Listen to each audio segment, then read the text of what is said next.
Alhamdulillah wa syukurillah, pada malam hari ini kita bisa kembali beribadah. Sebuah nikmat yang seringkali kita lupa untuk mensyukuri. Biasanya kalau nikmatnya berupa uang itu syukur ya. Padahal nikmat yang sebenarnya harus disyukuri itu adalah ketika kita bisa beribadah, mendekatkan diri kepada Allah Subhanahu wa Ta'ala. Insya Allah pada malam hari ini saya akan membahas sebuah surat. Kenapa sebuah surat? Karena bulan Ramadan adalah bulan diturunkannya Al-Quran. Insya Allah pada kesempatan ini saya akan sedikit membahas terkait dengan maqasid tafsir di dalam surat Ar-Rahman. Nah, salah satu pendekatan lain adalah maqasid tafsir. Untuk adik-adik kelas 6 mungkin sering mendengar ya terkait dengan maqasid syariah. Apa itu maqasid syariah? Kalau maqasid syariah adalah 5 pilar yang ada atau yang dimiliki dalam Islam, di mana 5 pilar itu menjadi pondasi dalam penetapan hukum. Itu ada hifzun nafs, memelihara diri, apalagi hifzul mal, memelihara harta, hifzuddin, memelihara agama, hifzun nasl, memelihara keturunan, dan hifzul aql, memelihara akal. Jadi sebuah hukum itu bahkan bisa berubah hukumnya ketika bertabrakan dengan 5 maqasid ini. Misalnya ketika kita sedang kondisi COVID-19, kita tahu bahwa kewajiban laki-laki itu adalah sholat Jumat berjamaah di masjid. Tapi ketika COVID yang mengancam jiwa atau hifzun nafs ya terancam, maka boleh tidak melaksanakan sholat Jumat. Perbedaannya apa antara maqasid syariah dengan maqasid tafsir? Maqasid tafsir karena merupakan pokok daripada ajaran agama Islam, di mana agama Islam pokoknya itu adalah Al-Quran dan hadis, sehingga dia lebih luas daripada maqasid syariah. Nah, di dalam setiap surat dan ayat itu ada maqasidnya. Ada beberapa kajian misalnya punya Wasfi Ashur yang membahas terkait dengan maqasid tafsir. Atau kalau tafsir mungkin punyanya Thahir Ibnu Ashur ya, At-Tahrir wa Tanwir, itu juga ada maqasidnya. Maqasid dalam surat Ar-Rahman itu sebenarnya ada satu ya, maqasid utamanya. Jadi bisa dikatakan apa sih tujuan diturunkannya surat ini? Kira-kira kayak gitu bahasa enaknya. Tujuan diturunkannya surat Ar-Rahman. Tujuan diturunkannya surat Ar-Rahman adalah untuk bersyukur atas nikmat-nikmat yang Allah berikan. Itu tujuan paling pokoknya ya, atau tujuan yang besarnya. Nah, di bawah itu ada lagi nanti penjelasan untuk bersyukur ini bagaimana caranya, atau bagaimana kita meresapi ayat-ayat yang ada di dalam surat Ar-Rahman supaya kita bisa bersyukur kepada Allah. Nah, apa maqasidnya atau apa yang disebutkan di dalam surat Ar-Rahman ini yang akhirnya akan membuat kita bersyukur kepada Allah? Secara garis besar ada 2. Yang pertama, di dalam surat tersebut Allah menyebutkan tentang kasih sayangnya, kasih sayang Allah. Itu yang pertama. Nanti yang kedua, Allah menyebutkan tentang kekuasaannya atau tauhid rububiyahnya. Yang pertama, Allah menyebutkan terkait dengan kasih sayangnya. Itu bisa kita lihat bahkan dari namanya. Namanya saja sudah surat Ar-Rahman. Ar-Rahman ini asal katanya dari kata rohamah, artinya kasih sayang. Makanya kalau ada orang hamil itu di dalamnya rahim ya, rahim. Jadi rahim itu adalah tempat cinta, kasih sayang. Irhamu man fid dunya yarhamkum man fis sama. Kasih sayangilah atau sayangilah orang-orang yang ada di dunia, niscaya akan menyayangi siapa yang ada di langit. Maka dalam surat ini Allah menunjukkan bagaimana kasih sayang Allah kepada kita manusia. Misalnya ada di situ disebutkan bagaimana Allah mengatur alam semesta. Misalnya asy-syamsu wal qamaru bihusban. Matahari dan bulan dia beredar berdasarkan perhitungannya. Jadi kalau mataharinya agak dekat dikit kita gosong gitu ya, maka mataharinya dia pas. Kalau mataharinya jauh dikit ya, kita juga beku dan dia berputar terus, tapi dia tidak menabrak. Tidak ada menabrak misalnya bulan dengan matahari. Kemudian yang ajaibnya lagi itu kan perhitungannya beda ya, setiap tahun antara bulan dan matahari. Kalau matahari itu 365 hari, kalau bulan dia beda dari itu. Tapi tidak ada yang bertabrakan di husban.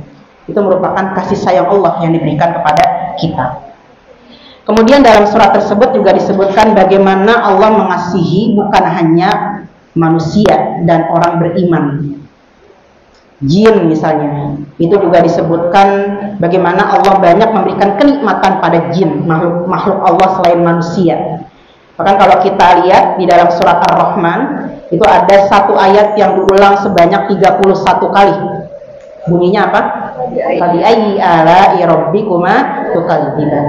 Kalimat rabbikuma ini adalah dua ya dia ya. Jadi nikmat Tuhan kamu berdua manakah yang kamu dustakan? Rabbikuma di sini adalah manusia dan jin.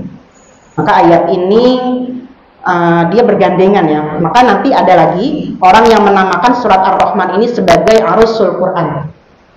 Jadi kata Rasulullah, likulli syai'in arus wa arusul Quran Ar-Rahman. Setiap segala sesuatu itu ada pengantennya. Nah, pengantennya Al-Quran itu adalah surat Ar-Rahman. Kenapa disebut pengantin? Karena di dalam surat Ar-Rahman ini banyak disebutkan berpasang-pasangan. Seperti tadi ya, An-Najmu wasyajaru, Asy-Syamsu wal Qamaru. Ini manusia dengan al-jin, bangsa jin. Yang namanya pengantin kan dia ngapain? Berpasang-pasangan.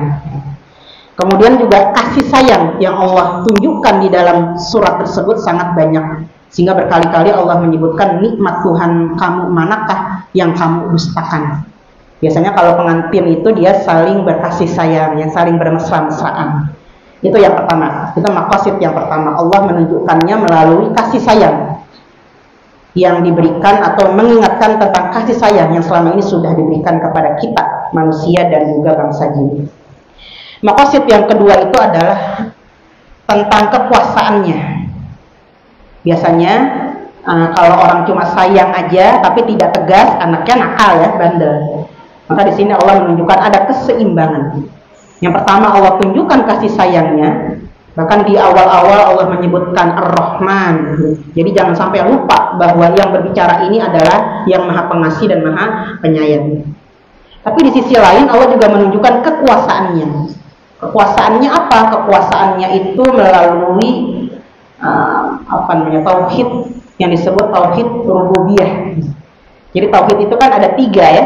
Yang pertama itu adalah tauhid uluhiyah, di mana kita meyakini bahwa Allah satu-satunya yang berhak untuk disembah. Yang kedua tauhid rububiyah, kita meyakini mengimani bahwa Allah satu-satunya zat yang berhak untuk kita minta pertolongannya, karena yang mengatur rububiyah. Yang terakhir itu adalah tauhid asma dan sifat, melalui asmaul husna dan sifat-sifatnya. Nah, melalui tauhid rububiyah ini Allah menyebutkan di ayat-ayat surat Ar-Rahman supaya kita mengakui, merasakan bagaimana kekuasaan Allah. Misalnya tadi ya yang asy-syamsu wal qamari husban. Kemudian wan najmu wasyajaru yasjudan. Tumbuhan-tumbuhan dan pohon-pohonan mereka bersujud kepada Allah.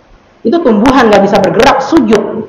Nah, ini manusia harusnya yang bisa bergerak, punya akal, harusnya lebih banyak apanya? Sujudnya. Selanjutnya itu apa? Wassamaa rafa'a wa wada'al mizan. Ini yang luar biasa. Wassamaa, Allah meninggikan, Allah membuat langit, ditinggikan langitnya. Wa wada'al mizan, kemudian dia jadikan itu seimbang. As-sama di dalam tafsir Al-Jawahir disebutkan, ketika Al-Quran menyebutkan as-sama, itu artinya adalah alam semesta, di luar bumi. Karena kan bumi itu kecil saja ya, di luar bumi itu lebih luas lagi. Nah, kita lihat bagaimana di luar bumi itu, dari mulai matahari, kemudian bulan, kemudian planet-planet yang mengitarinya, itu nggak bertabrakan mereka ya. Jadi mereka itu seperti ada apa tuh? Seperti ada kayak magnet gitu ya. Jadi teng gitu ya, dia nggak bertabrakan. Meskipun mereka itu muter, udah muter mengelilingi matahari, mereka juga berputar dengan porosnya, tapi tidak ada yang bertabrakan. Itu salah satu kekuasaan Allah yang Allah sebutkan di dalam surat Ar-Rahman. Sehingga kemudian dari maqasid ini, apa saja yang diharapkan? Atau setelah kita mengetahui maqasidnya, apa saja yang diharapkan? Maka di dalam tafsir, apa nama tafsirnya? Al-Azhar. Tafsir Buya Hamka, Al-Azhar namanya. Ini beliau tulis di dalam penjara. Beliau mengatakan bahwa Fabi ayyi ala'i rabbikuma tukadziban, itu disebutkan 31 kali di dalam Al-Quran. Kenapa? Karena ada empat tema besar. Jadi kalau dilihat 8 kali di situ Allah menyebutkan tentang kekuasaannya. Kemudian 8 kali Allah menyebutkan tentang kenikmatan surga. 7 kali Allah menyebutkan tentang pedihnya neraka. 8 kali Allah menyebutkan tentang 2 surga. Ada di situ karena ada ayat waliman khafa maqama rabbih jannatan. Jannatan itu 2 surga. Apa itu 2 surga? 2 surga ada dalam tafsirnya ya. Salah seorang sahabat yang bertanya, apa itu jannatan, 2 surga dalam ayat tersebut? Kata Rasulullah, itu adalah surga yang diperuntukkan liman khafa, kepada orang yang takut kepada Tuhannya. Kemudian sahabat itu bertanya, bagaimana kalau ada orang yang dia berbuat baik, tapi dia mencuri juga, tapi dia berzina juga, tapi dia berbuat dosa juga, gimana kalau begitu? Rasulullah mengulangi lagi, waliman khafa maqama rabbih, itu hanya untuk orang yang takut dengan Tuhannya. Sehingga ada mufassir yang mengambil penjelasannya ya, atau mensyarah hadis tersebut dengan mengatakan kalau begitu surga yang jannatan ini, yang khusus ini adalah surga yang diperuntukkan bagi orang-orang yang tidak pernah melakukan salah atau hampir tidak pernah melakukan salah. Kenapa? Karena takut pada Tuhannya. Sebab orang yang takut pada Tuhannya dia tidak akan mencuri, ya. Orang yang takut pada Tuhannya dia tidak akan pacaran, ya. Orang yang takut dengan Tuhannya dia tidak akan membicarakan orang lain. Itu adalah jannatan. Ada di beberapa tafsir dijelaskan apa itu jannatan, seperti apa, perbedaannya apa dengan surga yang biasa gitu ya. Jadi jannatan itu katanya surga yang di dalamnya itu bukan hanya ada emas, ada perak. Jadi macam-macamnya itu dia dua. Kenikmatannya itu berlipat ganda, double dibandingkan surga yang biasa. Mungkin kalau surga yang biasa buat yang kelasnya takutnya dikit gitu ya dengan Allah, tapi masih berbuat baik. Nah kalau yang jannatan ini betul-betul orang yang khafa maqama rabbih, yang betul-betul takut kepada Allah. Itu yang pertama. Jadi meningkatkan keimanan kepada Allah. Kemudian yang kedua adalah meningkatkan rasa syukur kepada Allah. Karena di dalam surat Ar-Rahman disebutkan berbagai macam nikmat yang Allah berikan kepada manusia, kepada jin. Bahkan tadi kalau adik-adik catat ya, di situ disebutkan tentang neraka hanya 7 kali. Tapi disebutkan tentang surga ada berapa? 8 kali. Artinya apa? Artinya rahmat Allah lebih luas daripada amarahnya. Kemudian yang terakhir, yang ketiga, setelah kita membaca surat Ar-Rahman, ada beberapa fadilahnya di dalam hadis. Di antaranya, orang yang membaca surat Ar-Rahman itu di hari akhirat nanti akan diberikan syafaat. Kemudian orang yang membaca surat Ar-Rahman itu akan mendapatkan keridhaan dari Allah Subhanahu wa Ta'ala. Dan siapa yang membaca surat Ar-Rahman akan ditingkatkan keimanannya kepada Allah Subhanahu wa Ta'ala. Demikian.